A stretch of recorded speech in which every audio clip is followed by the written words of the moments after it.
India versus China. जी हाँ, बिल्कुल आपने सही सुना है, इंडिया वर्सेस चाइना। वो मैंने इसीलिए कहा क्योंकि कई दिनों बाद आज हमें देखने को मिला है कि इंडिया की तरफ से भी एग्रेशन शुरू हो चुका है।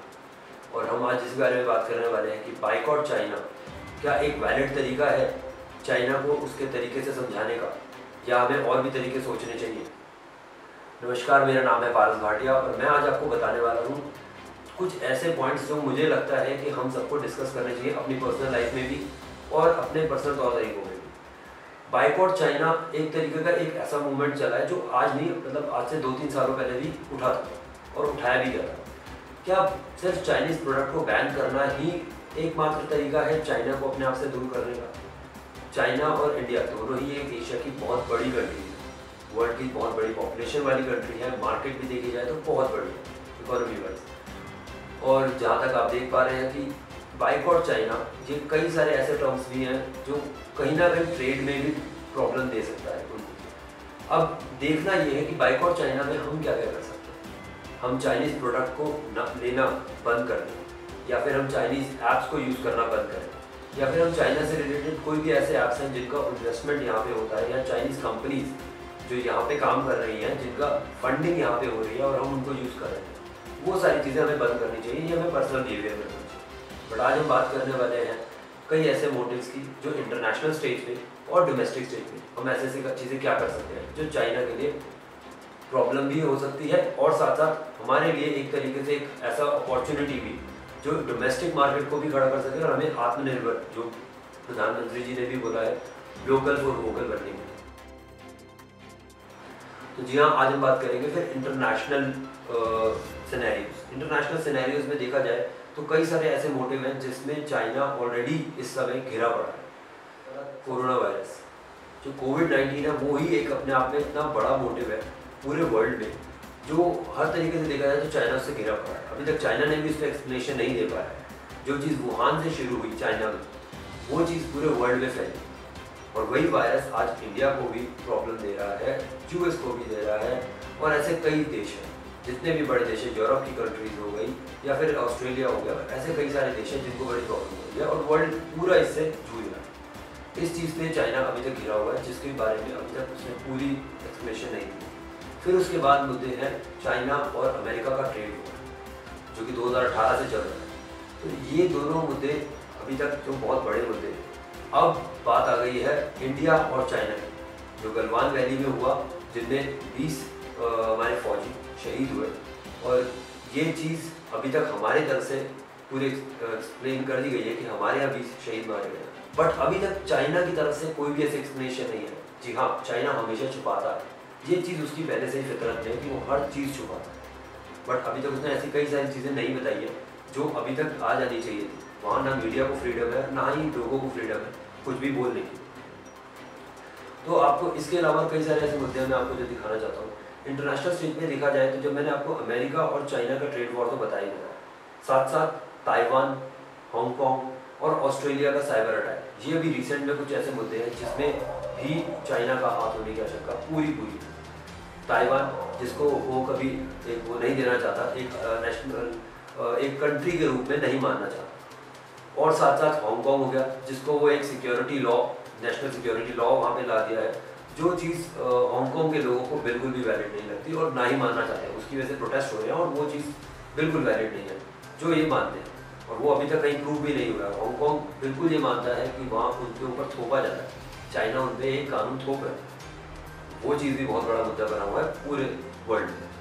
और साथ साथ बात आती है ऑस्ट्रेलिया का cyber attack. Recently Australian prime minister ने ये बात बोली थी कि उनके ऊपर एक साइबर अटैक हुआ है बहुत बड़ा। अब ये साइबर अटैक इतना बड़ा था जो कि कई कंट्रीज़ ने इस बारे में बातचीत भी की और ऑस्ट्रेलिया की इंटेलिजेंस के थ्रू ये भी कई खबरें आई कि वो चीज़ कहीं ना कहीं चाइना से ही थी। बताया जा रहा है कि चाइना का ही इसमें हाथ हो सकता है, ये चीज़ भी बताई गई। फिर चाइना का डेप्ट ट्रैप इतना बड़ा है जो कि आपने कई सारी कंट्रीज, ऑस्ट्रेलिया की ऐसी, ना ही कि ऑस्ट्रेलिया की, सॉरी मैंने गलती से बोला ऑस्ट्रेलिया, अफ्रीका की ऐसी कई कंट्रीज है जो इस समय डेप्ट ट्रैप में फंसी हुई है चाइना की। चाइना हमेशा ऐसा करता आता है कि वो पहले उधार देता है, सबको लोन बांटता है, सारी कंट्रीज़ को, गरीब कंट्रीज़ को लोन बांटता है, और उन कंट्रीज़ में जब वो पे नहीं कर पाती तो उन कंट्रीज़ का कुछ ना कुछ मालिकाना हक जमा लेता है। यही चीज़ उसने कुछ टाइम पहले श्रीलंका में भी की है, रिसेंटली उसने नेपाल को भी लोन दिया है। ऐसी कई सारी कंट्रीज हैं जिनके बारे में आप पढ़ सकते हैं जिसने उन्हें ट्रैप में फंसा है। प्लस बाउंड्री का कन्फ्लिक्ट जो हमारे साथ है इंडिया में, वो तो वैसे ही बहुत ज़्यादा है। चाइना का वैसे देखा जाए तो जिसके साथ भी बाउंड्री कन्फ्लिक्ट है वो सभी के साथ प्रॉब्लम दे रहे हैं, चाहे वो फिलीपींस हो जो साउथ एशिया पैसिफिक सी में है, या फिर देखा जाए तो इंडिया के साथ हो, और वही तिब्बत को, जहाँ तिब्बत को उसने पूरा हथियार लिया है जो अभी तक भी प्रूव नहीं है, बट फिर भी तिब्बत उनकी टेरिटरी में वो बताते हैं कि वो उनकी है। तो ऐसे कई सारे मुद्दे हैं जहाँ चाइना ऑलरेडी गिरा पड़ा है और चाइना अभी तक कोई जवाब नहीं दे पाया। तो आई थिंक बायकॉट चाइना बहुत ही अच्छा मोटिव है, और बायकॉट चाइना एक्चुअली गवर्नमेंट की तरफ से तो जो स्टेप उठाए गए, ऐप्स को बंद करना, ऐप्स को बैन करना, 59 ऐप्स को बैन करना एक बहुत अच्छा मोटिव तरीका है। प्लस अगर हम एज अ कंज्यूमर खुद भी अगर हम कोशिश करें कि चाइनीज़ प्रोडक्ट का यूज़ करना बंद करें या फिर चाइनीज़ इन्वेस्टमेंट्स का यूज़ करना बंद करें, तो शायद ये चीज़ भी उनको इफेक्ट करेगी। अब मैं कुछ आपको इनके बारे में बताना चाहूँगा कि एक्सपोर्ट हम कितना करते हैं। इंडिया इस समय $70 बिलियन का इंपोर्ट करता है चाइना से। अब ये बहुत बड़ा रकम है देखा जाए तो, और चाइना को अगर हम एक्सपोर्ट करने की बात है तो हम सिर्फ $16.7 बिलियन का एक्सपोर्ट करते हैं। तो यहाँ ट्रेड डिफिशिएंट भी बहुत ज़्यादा है, दोनों में अंतर बहुत ज़्यादा है, जिसकी वजह से इंडिया को बहुत घाटा भी होता है। और ऐसी कई चीज़ें हैं जिसपे हम चाइनीज़ कंट्री में हम डिपेंडेंट भी बहुत हैं, क्योंकि हम वहीं से ऐसे रॉ मटेरियल या फिर कई ऐसे प्रोडक्ट्स हम वहीं से मंगवाते हैं, जिसकी वजह से इंडियन इकोनॉमी में कई सारी चीज़ें चलती हैं। फॉर एग्जांपल कह लीजिए आप इलेक्ट्रॉनिक गुड्स कह लीजिए, इलेक्ट्रॉनिक गुड्स में बहुत सारी बड़ी मार्केट, चाहे स्मार्टफोन्स की हो या इंजन्स की हो या पंप्स की हो या बड़े बड़े इलेक्ट्रॉनिक प्रोडक्ट्स की हो, ये कई सारी चीज़ें चाइना से आती हैं। साथ साथ फार्मास्यूटिकल में हमारा API, एक्टिव फार्मास्यूटिकल इंग्रेडिएंट, ये चाइना से ही आता है, जिसके बाद वो रॉ मटेरियल वो आता है यहाँ पे इंडिया में, और इंडिया फाइनल गुड्स बना के एक्सपोर्ट करता है। इसी तरीके से कई सारी ऐप्स जो अभी आपने सुना था, कई ऐप्स इंडिया में चलती हैं चाइना की, बट आज गवर्नमेंट ने एक ऐसा इनिशिएटिव उठाया जो 59 ऐप्स को बैन किया। ये एक बहुत सराहनीय कह सकते हैं स्टेप होगा गवर्नमेंट। उसके अलावा देखा जाए केमिकल्स या सोलर पैनल्स के कंपोनेंट्स कई ऐसे हैं, 80% से ज़्यादा सोलर पैनल्स के कंपोनेंट्स हैं जो चाइना से हैं। तो देखा जाए तो हमारी इकोनॉमी में कई सारे ऐसे प्रोडक्ट्स हैं जो चाइना पे डिपेंडेंट हैं।